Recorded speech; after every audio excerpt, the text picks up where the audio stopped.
Oh, welcome back, everybody. Welcome back to the Virginia Democratic Small Business Caucus Show. Small Business Caucus Show live, the Virginia Democratic Small Business Caucus Show live, and we're welcoming you back again for another 1 hour with us. And we look forward to talking with you all today and talking about a very important matter. Oh, yeah, it's going to be good. It's going to be beautiful. But I tell you, man, it has been some kind of tough in Virginia these last week. We got hammered, folks. We got hammered here in Virginia with weather and having to deal with COVID and Omicron and all these different things. But guess what? Here in 2022, our second show of the year, I just want to tell you we are surviving all of that, and we are back here in, let me straighten up my mustache as I'm looking at myself. But anyway, folks, as I've always said, this show is informal, it is informational, and it is engaging. That's what it's meant to be. We're looking forward to having people here so we can continue to talk about the things that will keep this state here in Virginia, as well as the small business members in Virginia, owners, and the folks who are looking to become small business owners, and the folks who are just supporters of small business owners. And I'm getting click, click, tick, tick, tick. Folks are coming or hitting me here. But you know what? As I get back to you, I just want to tell you, you know what? 2022 is going to be a fantastic year. We've got some great things that are happening, even though there are challenges with 13 inches of snow. I lost power for a while, as you knew, out of my house for 3 days. And also, really dealing with this situation in the country as we try to get past this COVID-19 and the various different variants that are out there. But I just want to tell you one thing.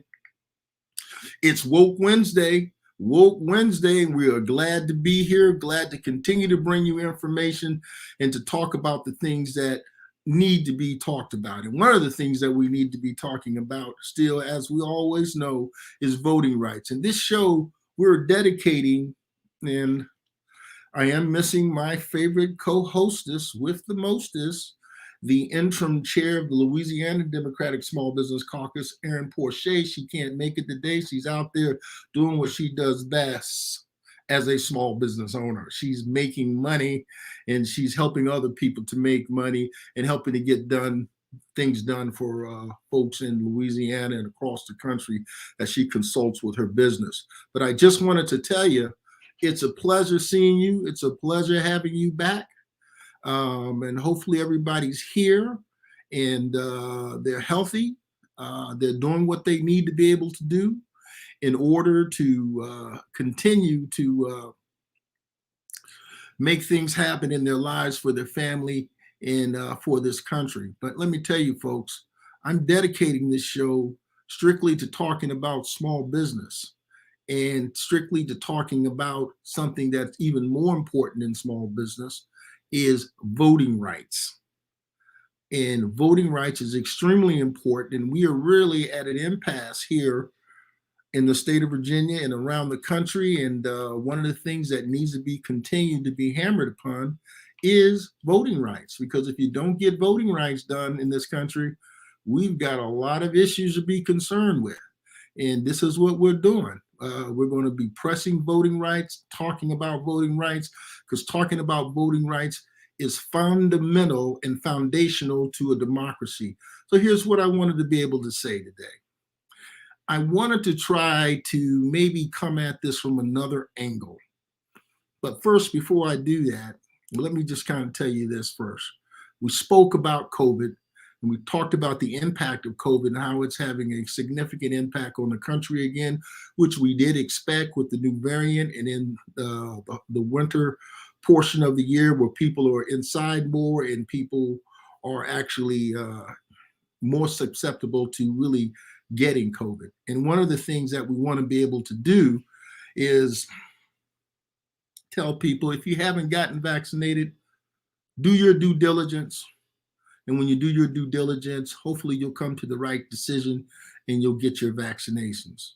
And once you've gotten your vaccinations, your first two, and then you get your booster shot. And if you are concerned about the new variant, Omicron, that's out there now, I highly suggest that you get out there and you get a test and make sure that you're not walking around with COVID and spreading it to other people. So keep washing your hands, keep your social distancing, keep wearing your mask at the appropriate times, and make sure that, you're not having trouble. Because listen, I will give you a personal story. My wife is almost a 40-year veteran in the healthcare industry, and she is a director at a large hospital for surgical services and runs a number of different ORs, which she's been doing for quite some time as a military veteran, lieutenant colonel, and 40 some years in this business. And let me tell you, she's out there in Maryland, and Maryland is getting hammered.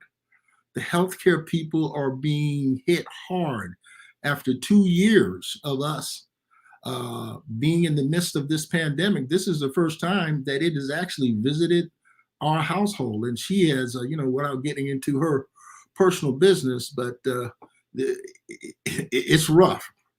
So I would suggest, if you haven't gotten your vaccinations, get them. I'm just going to leave it at that, because if you should contract this pandemic with coronavirus, you want to make sure that you're able to survive it, and you'll still be here, and we're still going to be here to love you, and hopefully for your family to love you. I don't care which side of the fence that you sit on. I don't care, what you believe or don't believe. Let's continue to be healthy, continue to have your family remain healthy, and continue to be here with us as we discuss the issues that are concerning us here in the state of Virginia and around the country. So I'm going to leave that at that. Okay. Now, listen, folks, guess what? As I said earlier, it's Woke Wednesday. You got to stay woke. There are a lot of things going on in the state of Virginia and around the country. We constantly have new elections. There's redistricting that has happened. We talked a little bit about that and what that means to people, and how that affects your voting rights. But today, I want to be able to just focus in maybe on a little more personal basis when I talk about voting rights. Last week, we talked about, we spoke a little bit about Rutherford B. Hayes and his race. He's was a president back in 1875 election, or 1876 anyway. And when he ran, there was a very close election, as I spoke about last time. And there was a compromise that came out of that really ended the Reconstruction period and entered African Americans into a period really known as the beginning of Jim Crow for about 100 years. To make a long story short, what actually occurred was a compromise was done. And in that compromise, they decided to take the troops that were in the South from the North after the Civil War and remove them out of the North. And remove the troops out of the South. Okay.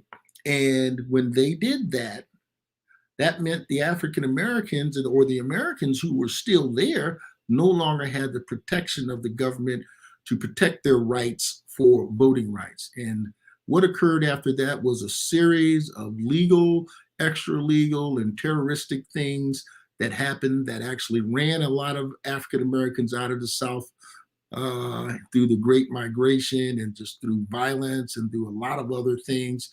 And they moved out of the South because of the Jim Crow that was happening in the South. Not that you didn't have the same sort of things going on in the North, but they were more pronounced, if you want to put it that way politely, in the South, and opportunities for jobs and opportunities for educating your family and being able to create wealth, and in some of the states up north, being able to vote, which they were no longer able to do in the South. So you really look at almost 100 years of that, bringing it to 1960. in the 60s, starting around in the late 50s, there was the movement with Martin Luther King, amongst others, and along with Rosa Parks and others, just telling the story shortly, to start to protest not having the right to vote, to protest against Jim Crow laws, forcing people to have separate but not equal, but they called it separate but equal. It wasn't that. In education, public lodging, business opportunities denied as small business people. They couldn't grow their businesses and serve or get the ability to have investments or capital in their business, because at that time you had Jim Crow, and Jim Crow meant discrimination was legal. Now, I'm going to fast forward a couple of years, because remember, I told you what I wanted to do this time was maybe to personalize this a little bit. And, I've told this story to my children before, and I try to get them to understand this from a historical standpoint. So remember, we started with 1876. You had that compromise.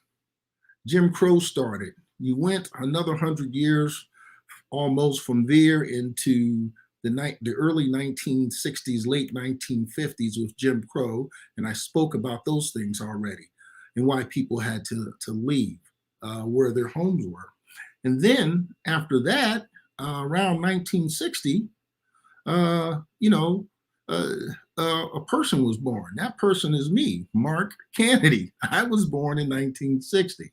But I'm going to show you how things happen within your own lifespans to get a more historical view at this voting rights thing, because my grandmother was born in 1908.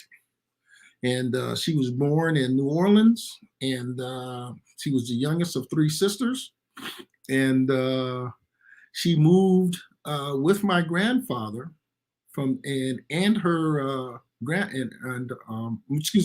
my great grandfather and my great grandmother to get a job here in Washington, D.C. in 1918 timeframe. That's how my family actually moved from the deep south in New Orleans, even though I have lots of family still down there in New Orleans and in the bayou in that area of Louisiana. But the family actually began to expand further because of jobs and opportunities that they were able to try to get in the north, and leaving that situation down there. My great grandparents came up here with my grandmother and with my great aunt. And at that point in DC, he went to work for the Federal Trade Commission, my great grandfather. And his name was, John Agenor, because my grandparents were of Haitian descent. And they came up to this area. They had 5 kids. And those 5 kids, one of them was my father, John Kennedy. And when he came up to, when he was born here in Washington, D.C. in 1936, he lived here in Washington with his parents and met my mother, Ann Kennedy, in, I don't know, I guess when they were teenagers. They're both around about 16, 17 years old. And at that time, my father, when he came out of, when he was a teenager, decided at the age of 17 that he wanted to go into the Air Force in 1955. So remember, I told you, 1908, moved to DC in 1917, 1918. My father was born in 1936. Around 1954, 55, he went into the United States Air Force, married my mother, had my oldest sister in 1955, and later, over the next 5 years, there would be 3 boys born, and that would be my 2 older brothers, John in 1957, and then my other older brother is Anthony. He was born in 1959, and at 1960, I was born. I'm giving you this timeline because I want you to see that. Remember, I talked about the 1876 at the beginning, and here we are almost 100 years later. I'm here, African Americans, and even when I was born, did not have a guaranteed right to vote in this country. So I'm not talking about this from a perspective of, wow, this is history that's, Civil War or something. No, I'm talking in my lifetime. The Voting Rights Act was passed in 1964, 65, excuse me. And at that time, I was 5 years old, 5 years old. And my father, when he was in the Air Force, he didn't have a right to vote, neither did my mother. And by the time I was born, I had no guaranteed right to vote. And at that time, my father, and to give you a little more background about my parents, my dad was in Vietnam for 2 years, 1965 to 67. Just barely getting the right to vote in 1965 as he was ducking bullets in Vietnam, because he was a munitions maintenance, weapons systems non-commissioned officer. And the stories that he tells me about what happened when he was just a young man in Vietnam are very interesting. But here he is protecting the United States, protecting the country and all Americans for our right to have a free and open democracy, and the same thing for the Vietnamese while they were over there. And I'm not going to get into that controversial subject, but that was the reason why, to promote the interests of the United States and to protect the Vietnamese at that time. And he was just getting the right to vote and probably hadn't even voted then. Okay. And he has two older brothers. His older brother is Thomas Kennedy, and Thomas Kennedy, he was in the Coast Guard. And his oldest brother, which is my uncle, and named after my great grandfather, Marcus Kennedy, who is the husband of my grandmother, his father. He retired as a lieutenant colonel in the Army, fought in the Korean War, lost a toe or two over there, and was in the infantry, fighting for the freedom of Americans in Korea, and getting injured, and later continued to serve at the United States Pentagon and other places in the government until his death, and commanded a few places out here in Virginia as a commander, and he was a lieutenant colonel. I don't think my Uncle Marcus ever made it to colonel. But I want to personalize this story because my dad was the youngest. So when you talk about his two older brothers, they were around before he was. He was serving in the Army in 1955 without the right to vote. And of course, this scenario goes back to the American War of Independence. It goes back to the Civil War in this country, where people fought to protect and to preserve this union that we call the United States and democracy here, and did not have the right to vote afterwards. And you can take that from the independence, the War of Independence for United States independence, to the Civil War, right through to present day, where we thought as a country, when we were finally able to get the civil rights and the voting rights bills passed in 1965, we had put this sort of concern behind us about all Americans at a minimum having the right to vote. So it's extremely important that we understand what that's about, and I like to be able to just sort of give people sort of visuals so that they can understand what's going on and what we were being faced with here. And, so I wanted to kind of give you a little picture of of my family and of me. Okay. So there you go. There's me, born in 1960. And there's me about a year later in 1961. There's my mother and my father and my sister Shemaine at her first Holy Communion. There's my mom teaching kids as a library aide when she was doing things there. And then, of course, there's that's my dad and my three brothers to the far right. And of course, In the middle is that guy you're seeing there with the white spats on his shoes and in the sharp little suit there is is me. Excuse me. But that's my brother John to the left, and to the right is my brother Anthony, and I'm the youngest. So we have a lot of history here, only just talking about the recent history and why voting rights is so important. And I wanted to be able to talk about voting rights from a personal standpoint and say, well, let's do a little analysis here. Let's learn a little bit from our history. And from what our history teaches us is all Americans deserve the right to unfettered access to be able to vote. And as a result, we pass laws guaranteeing all Americans the right to vote because of what had happened in our past with certain groups. And yes, but we've always had a challenge in this country dealing with people having the right to vote, because even at the end of the Civil War and during the Reconstruction period, it was only African-American males that were allowed to vote.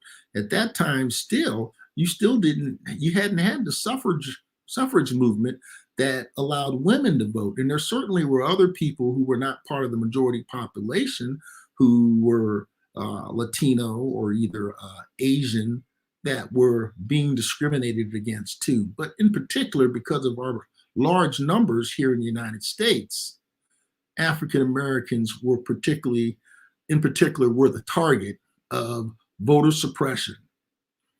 And every week for the last several weeks, I'd come on once a week, as you see me here, talking to people about the importance of voting rights and free and open laws that will allow everybody access to vote and to vote for the candidate of our choice.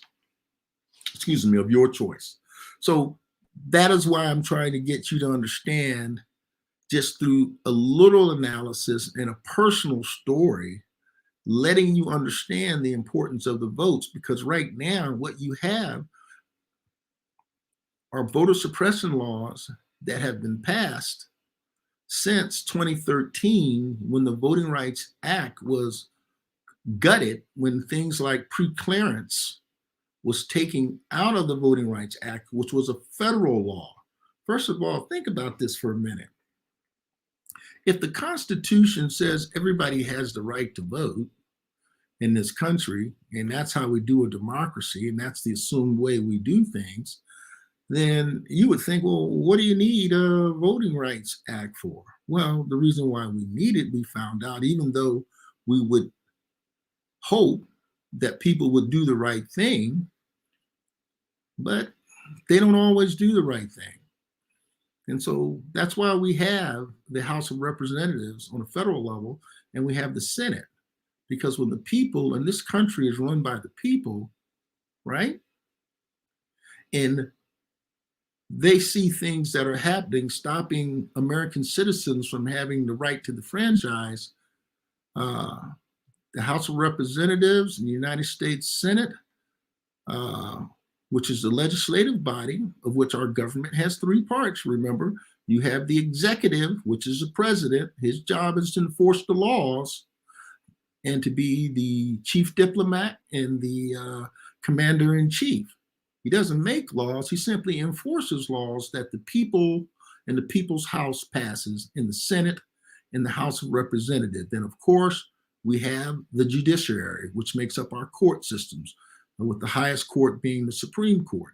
So what we need to be able to do, as I explained that, because some people kind of forget, we have three separate branches of government: executive, legislative, and judiciary. And the reason why I'm talking about this right now is because when the laws, when the people's house put in their representatives from the their congressmen from the House of Representatives and the United States Senate, They bring to Washington, D.C., the concerns of the people, and they pass laws that are supporting the Constitution of the United States. And in some cases, if they're not able to pass constitutional muster, that's what we have the judiciary system for. And that's what the laws are measured against. But guess what? Unfortunately, all of these institutions are made up of human beings, and human beings make mistakes. And sometimes they make the same mistake over and over and over again, even though the historical record has shown that if you do one particular thing, you're going to get an unintended or an intended result. And if those results, intended or unintended, are bad for the United States and the American people, then you can always go and change that through passing another law and fixing that mistake. But you can't pass laws that will change people's hearts and their minds. People have to be willing to change their hearts and minds themselves. And one of the things that, as I said, getting back to the whole pre-clearance thing, since the 1965 Voting Rights Act was gutted in 2013 with the Shelby versus Holder case, which got rid of pre-clearance, which what that pre-clearance piece was, it simply said before any laws that are changed concerning voting rights in the United States, then they have to go through the Department of Justice, and this has to happen at least 180 days before any election. And this was a federal law, so it was the same across all 50 states and U.S. territories where Americans vote. That is what has caused and has opened up Pandora's box for all the voter suppression that we're being faced with now. And the reason why, when I tell you my personal story, why voting rights is so important. We've built monuments to Martin Luther King and national on our national mall. We have President Lincoln there. You have a number of different people that talk about the rights of all Americans, and people want to celebrate those things. But guess what? It's not something that you can just pay lip service to. I love this country, and I love Americans. And I understand that there's sometimes we don't always get things right, but usually after trying all the wrong things, we get around to the right thing. And sometimes we don't have to try all the wrong things. But we understand as Americans that the arc of justice, the arc of time bends towards justice in the long run, but getting there can be challenging with all the different groups of people who live together here in this country, here in the United States. We have people from all over the world and a number of different religions and cultures and races, and we've all been able to prove our detractors wrong, that we can live together as one people, because what makes you an American is not your race, not your religion, not what state you live in, not your gender. What makes you an American is when you are born here in the United States and you're a citizen through your birthright, and you believe and support the Constitution of the United States, which outlines what it is that all Americans believe in our form of government. And that's it. Anybody who tells you anything different, they're not being truthful. Now, it's understandable how people can get this wrong because as Americans, we've gotten it wrong. And as I said, we've gone back and fixed things when we've gotten it wrong as Americans. But we do this better than any other nation on the face of the earth. But we can also do it badly, and as badly as any other nation on the face of the earth. And that's not because we don't believe in democracy. It's simply because we're human beings and we make mistakes. I don't care, what side of the fence you sit on. I don't care what your age or your gender or your race. You're going to make mistakes if you're human, because all of those things are made up of human beings. So what I want people to understand is, and why I'm saying why you need to understand this call to action as we do this analysis here, then the call to action, and I'll repeat it at the end of my podcast, is call your congressperson. Tell them that you believe in the Constitution of the United States. Tell them that you believe that all Americans have the right to unfettered access to the polls, and no laws should be passed that prevent that. And that you know about the Voting Rights Acts that are out there. And there's a Voting Rights Act that's out there for the John Lewis Voting Rights Advancement Act. And there is the Freedom to Vote Act that's out there. And tell them that you want your congressman or your congressperson to pass those bills out of the House of Representatives and out of the Senate and get it to the president's desk to sign into law, so that we can make sure and ensure that all Americans have the right to vote and unfettered access to the polls. And we would have begun to sort of repair some of the self-inflicted damage that happened back in 2013. That is the call to action.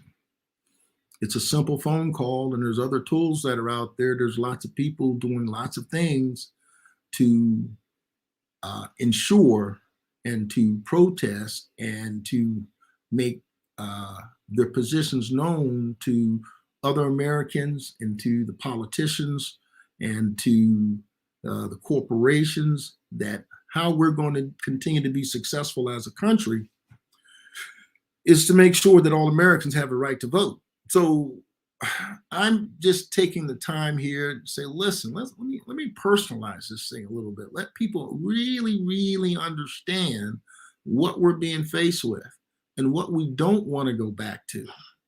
Because a lot of us are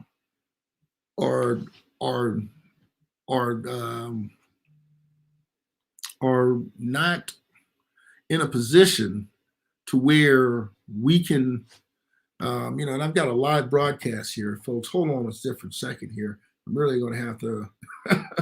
Someone's at my front door, and I'm the only one here, and I apologize.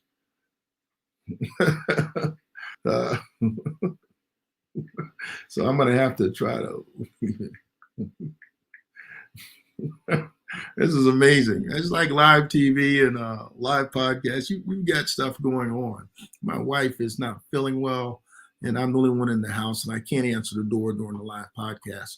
So, folks, I do appreciate you being patient as I try to talk to you about these things. So, one of the things that I want to be able to do is just sort of talk about this with you as chair of the Virginia Democratic Small Business Caucus.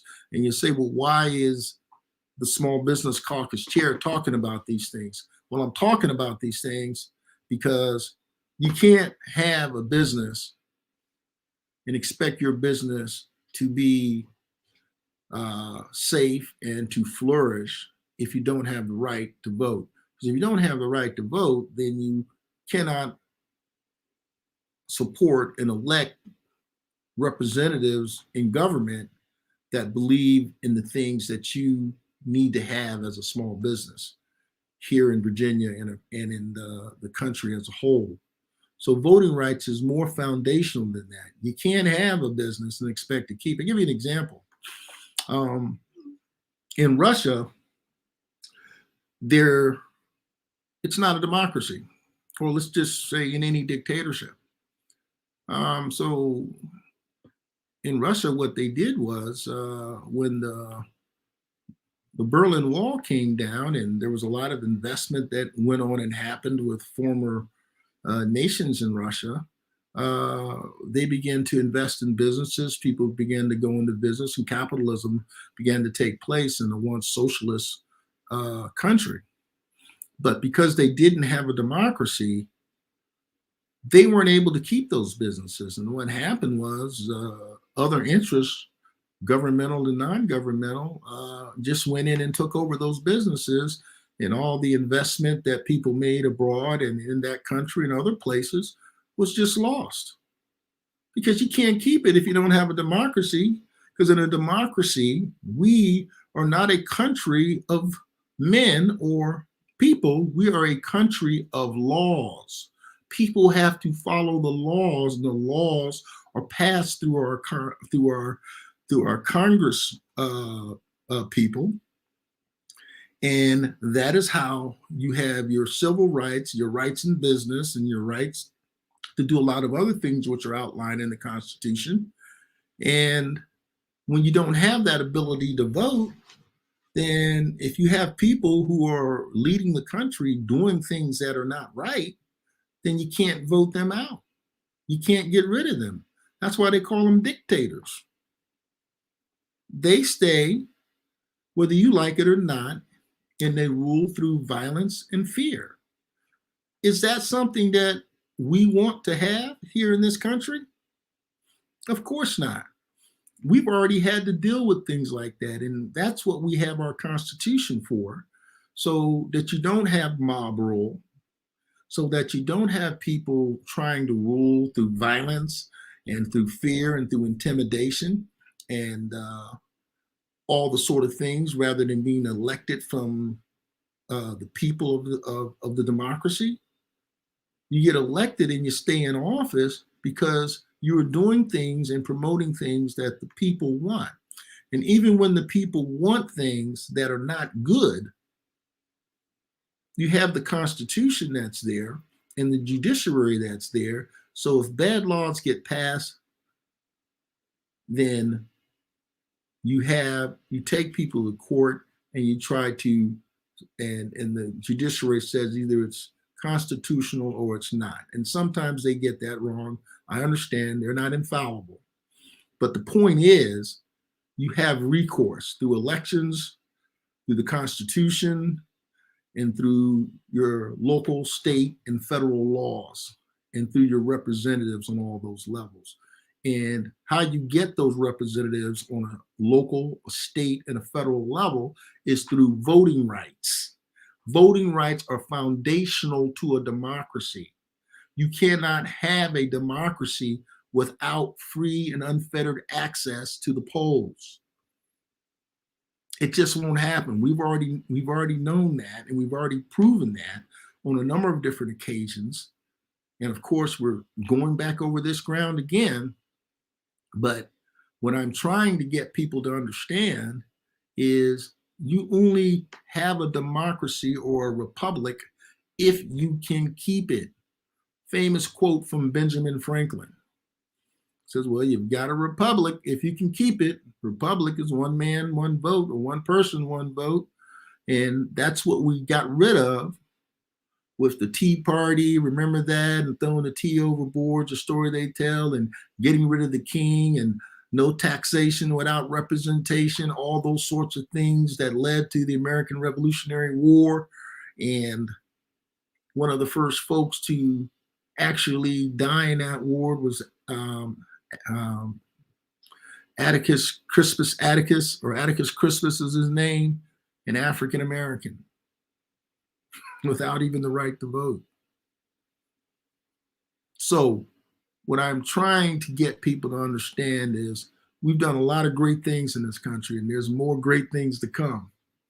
There is a whole lot. I have so much belief in the possibilities going forward that will even be greater than what we've been able to accomplish so far in the 200 plus years that the United States has been around since 1776. But there are people and there are uh,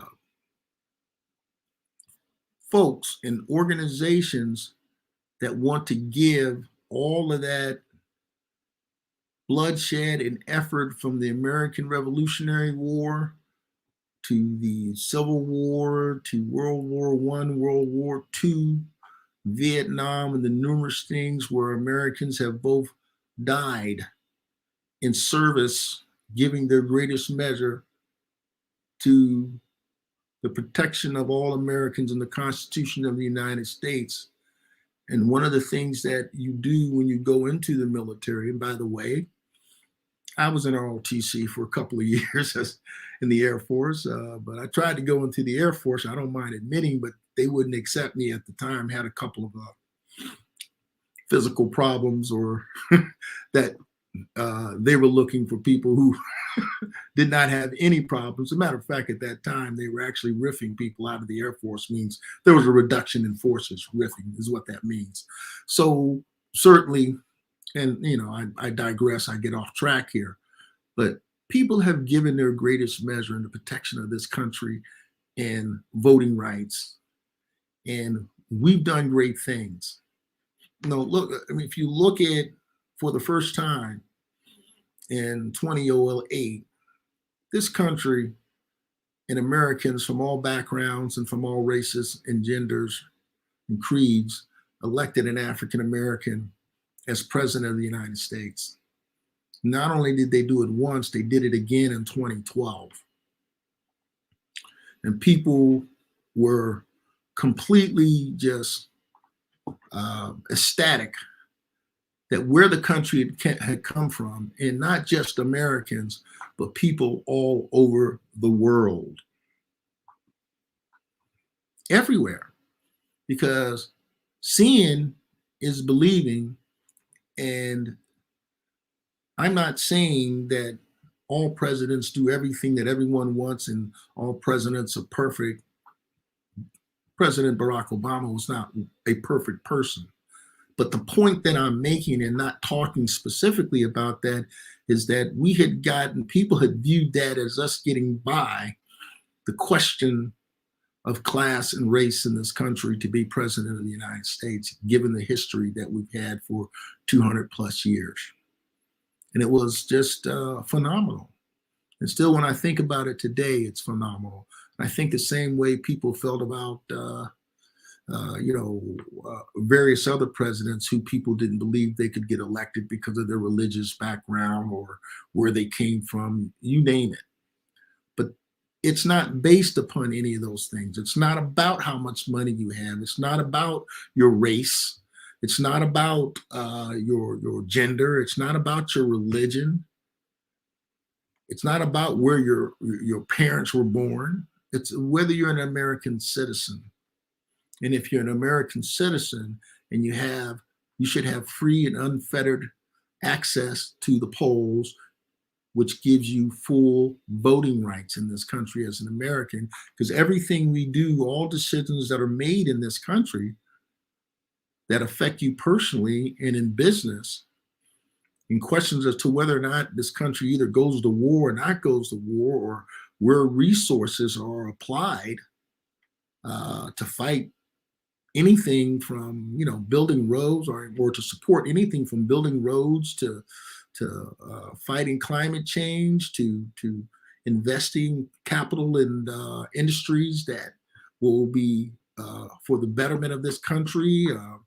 You take things, how do you think investments happened in technology that eventually built some of the most powerful companies in the world and in this country? The same thing as far as our automotive industry or our technology industry. The people who make those decisions and policies that fund those things and cause them to be able to grow are the people that you elect to office, because the government invests heavily into business, commerce, but that business and commerce should be invested in not just the large companies, but the small businesses. It's your tax money. It's not the government's money, it's your money. And the people who you vote for decide where that money is going to be invested. Are you going to invest in education? Are you going to invest in healthcare?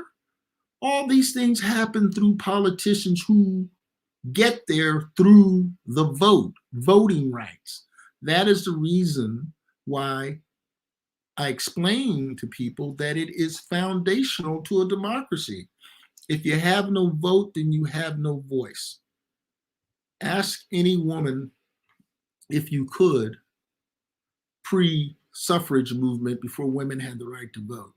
Ask any African American, pre-civil rights and voting rights laws being passed, if they had free and open access to things in this country. And even once you do have voting rights in place and everybody has what they have, you still have a civic responsibility to go out and to exercise that franchise and to participate in the civic arena, so that you're looking out for your children, your family, your wife, your community, locally, nationally, and internationally. Because we as a country, the most powerful and richest country on the earth at this time, is involved in a lot of different things. And the decisions that get made on both an international, national, and state and local level all gets made through people who are elected to office. And those people represent us. But the people who get elected only get there through your vote. And if you have no voting rights, then you have no say and no influence. And then what has to happen in this country as Americans is you start to exercise your constitutional rights of free speech, protest, and addressing your government and simply say, we need to have these things in order to protect and promote the interests as an American citizen that we believe is the correct interest, no matter where you sit on either side of the fence or not, or people choose not to participate. I encourage people to participate. I encourage people to talk about policies.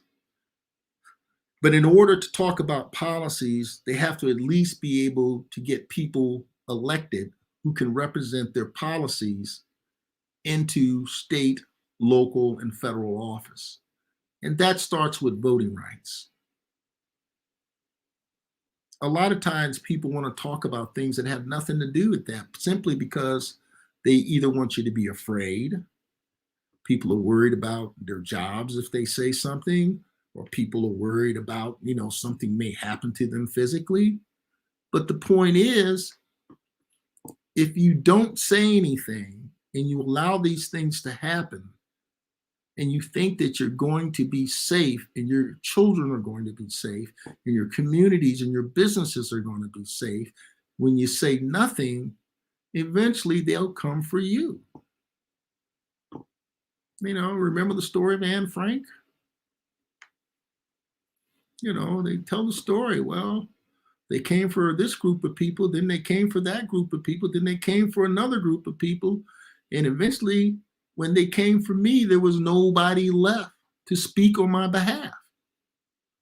So I'm speaking on all Americans' behalf and on my own behalf. In particularly, I have an interest in my family, my children, my community. I tried to personalize this story for you so you get it on a personal basis. So I don't care whether or not you have studied American history and you understand the history of this country. I want you to understand what I'm telling you now so that you can take time to say, what did this guy, Mark Kennedy, talk about as chair of the Virginia Democratic Small Business Caucus? Let me Google some of this stuff, because I wasn't really paying attention in government, in my government or civics class in my senior year or whatever. And let me check and see whether or not what he's saying is true. What I'm telling you is true. And I think it's more digestible when people talk about it from a personal point of view. When they talk about their families, when they talk about their children, their grandparents, and their parents, and their great grandparents, and the long history that we have here in the United States. But more importantly, I'm very proud of the sacrifices that my ancestors made so that I can sit here and have this conversation with you via technology to say it doesn't matter. It doesn't matter, how much money you have or where you live or where you're coming from. And if people are trying to convince you that you should not be concerned about your fellow Americans or just your fellow citizens or your fellow human beings around the world because they only want you to think about yourself or your own particular group, just people who look like me, who come from where I come from, everybody else doesn't matter. That is not what the United States is about. It has never been that. And we figured that out. And we can't be safe here if we don't have a democracy and voting rights. We can't assure those same voting rights or the same democratic principles to other countries around the world if we can't practice them here in the United States. So I'm trying to give you the call to action. And I'm going to talk about it in the last couple of minutes that I have here.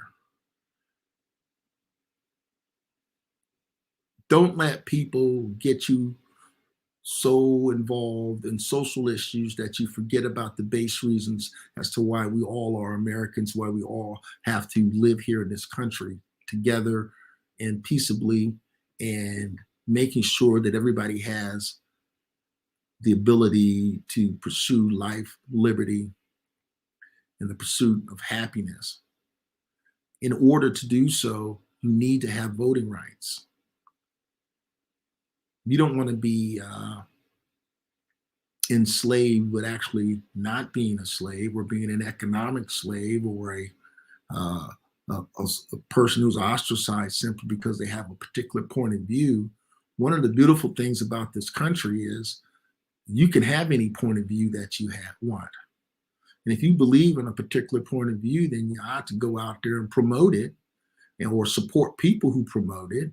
And then we have elections in this country. And if enough people believe what you believe, then that person will get elected. And if the person is doing things that uh, are constitutional with the Constitution of the United States, then they're going to be able to do those things. And if they're not, and if those things, if people don't believe in that, then guess what? They shouldn't get elected because you shouldn't be ruled or have people ruling over you who are diametrically opposed to all the things that you believe in that are guaranteed by the Constitution of the United States. That's what it takes to be an American. Now, what it takes to be a caring human being, that's between you and your God.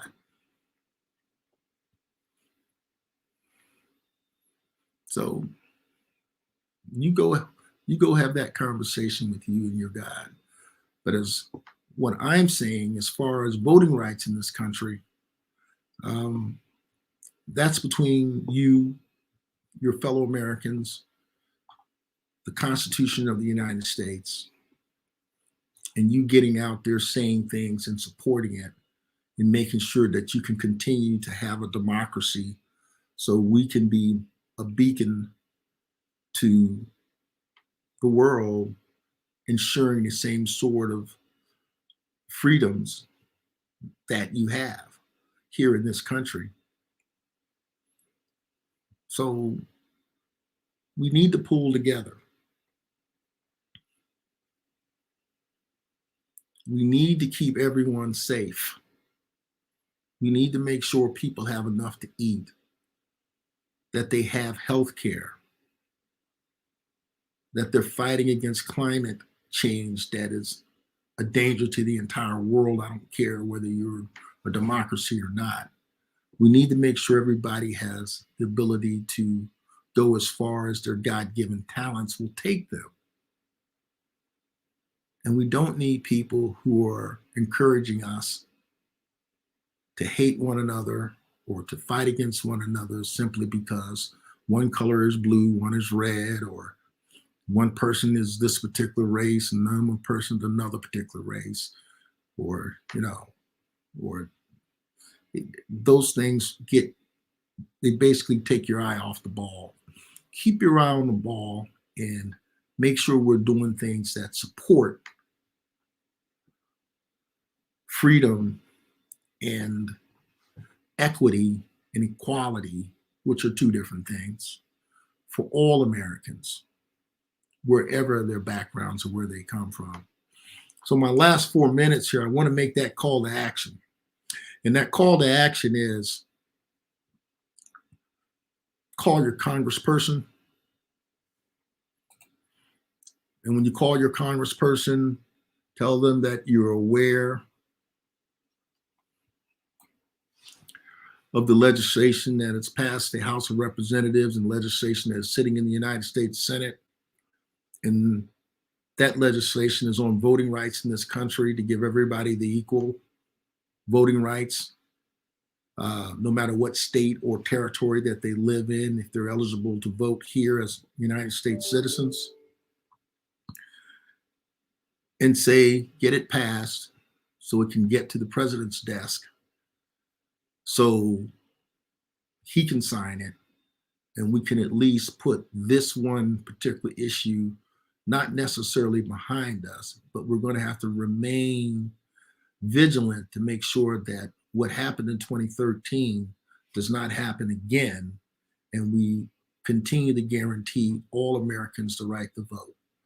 It's going to take some courage on your behalf, because if you notice, a lot of people, whether they're elected or not, they don't have any courage to do the right thing. And I'm asking you to do the right thing in the call to action and make sure that voting rights get put back into place in this country on a federal level.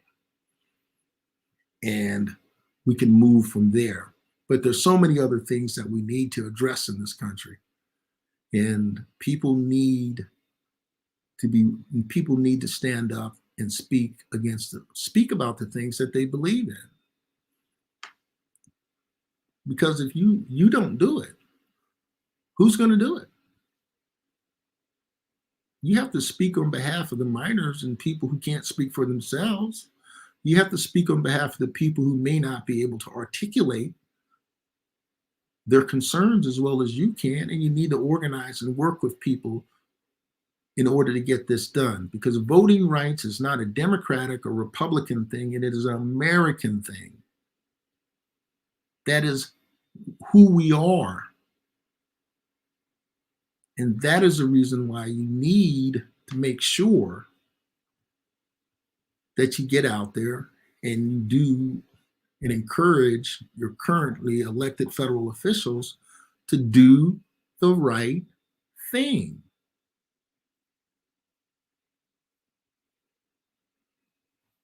I mean, that's pretty much it in a nutshell.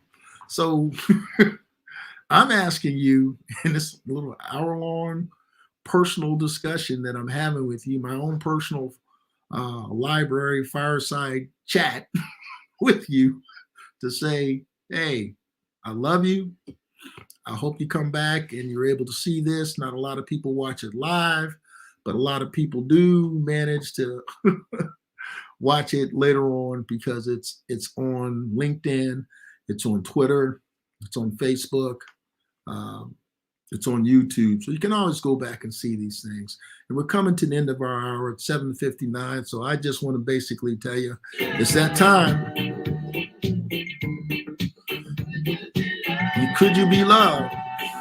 You are loved. And here with the Virginia Democratic Small Business Caucus show live, I'm telling you, come back and see us next week. We're only on 1 hour a week on Wednesdays from 7 to 8, but you can catch us anytime on any of the social media platforms. I just want to say thank you. Thank you for listening to me if you stayed the entire hour. Hope I didn't bore you.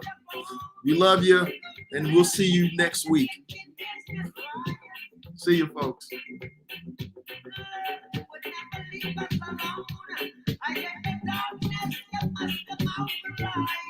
Yeah. Could you be loved?